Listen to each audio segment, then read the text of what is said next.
Our next therapeutic piece of equipment would be our saddle swing here.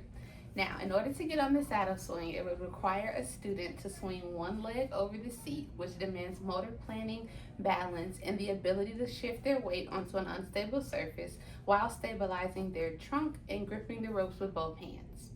Once seated, the saddle position naturally activates your core and inner thigh muscles to maintain an upright posture, providing constant proprioceptive input through the hips, legs, and hands that helps the brain build a better sense of where the body is in space. The movement of the swing simultaneously activates the vestibular system with slow, rhythmic, linear movements, sending calming and organizing signals to the nervous system, while side to side or rotary movement provides more alerting input for students who need that type of stimulation. An activity that students can engage in while being seated on the saddle swing could be popping bubbles, which requires them to visually track the bubbles as they float and move through the air. Plan and execute precise finger isolation or bilateral hand movements to pop each bubble, and sustain attention to the task while managing the sensory input from the swing, targeting visual tracking, hand-eye coordination, fine motor control, and oral motor control if the student is also blowing bubbles. The added challenge of maintaining an upright seated position on the saddle swing while visually tracking and reaching for bubbles floating in different directions makes this a highly therapeutic dual task activity that targets sustained attention, postural reactions, core and trunk stability, and the ability to dissociate upper body movements from the lower body stability. Let me show you what this looks like. Remember, you want to swing one leg over so that you can get onto the swing, having both hands at the top of the swing. Okay, now that you're on the swing, you can place both of your feet on the lower pedals and then have both hands holding on.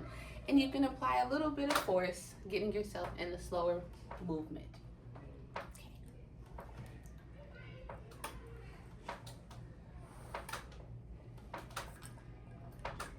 You can do this one-handed, if you're feeling brave with no hands.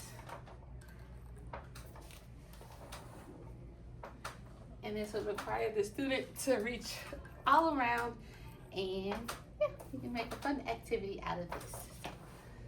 Thank you. Now, when you want to get off of the swing safely, you can stop applying force.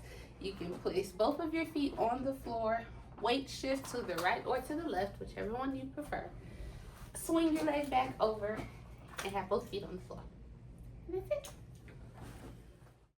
Another controlled activity that students can do on the saddle swing would be engaging in balloon volleyball.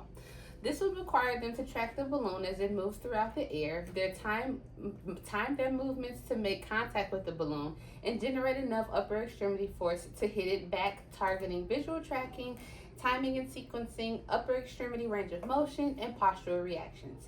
The added challenge of maintaining an upright seated position on the saddle swing while simultaneously attending to and responding to the balloon makes this a highly therapeutic dual task activity that targets sustained attention, bilateral coordination, core and trunk stability, and the ability to dissociate upper body movement from lower body stability. Together, the vestibular and proprioceptive input of the saddle swing combined with dynamic demands of balloon volleyball addresses postural control, upper extremity coordination, sensory processing, and foundational skills needed to participate in everyday tasks. Let me show you what this activity would look like.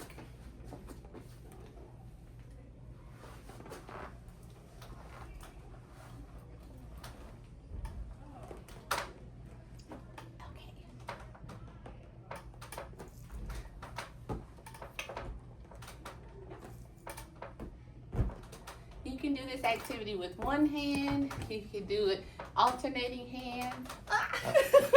You can alternate hands with it. Or if you're feeling daring, you can do both hands. So, all right.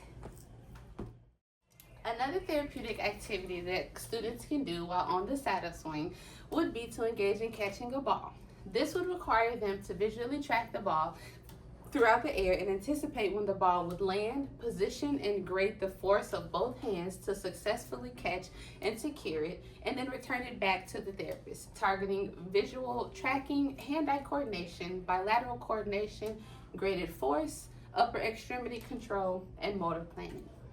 The added challenge of maintaining an upright seated position on the saddle swing while simultaneously tracking, reaching, and catching a ball coming from different directions makes this a highly therapeutic dual task activity that targets sustained attention, postural reactions, and core and trunk stability. Together, the vestibular and proprioceptive input of the saddle swing combined with the dynamic demands of catching a ball addresses sensory processing, upper extremity coordination, postural control, and the foundational skills needed for daily occupations. So let me show you what this activity would look like. Okay, so for this activity, you want to make sure you're comfortable on the swing, and you can let one hand off, and when you're really feeling comfortable, you can let the other hand go. You would need somebody to throw the ball to you while you're on the swing. So here we go. And careful when you're throwing it back. While completing this activity, you would like to make sure that your core and your trunk is upright, that you are making sure your hand-eye coordination is intact so you can track where the ball is going and when it's coming to you, and the amount of force that you're using behind throwing the ball. So, and that's what that activity would look like. Thank you.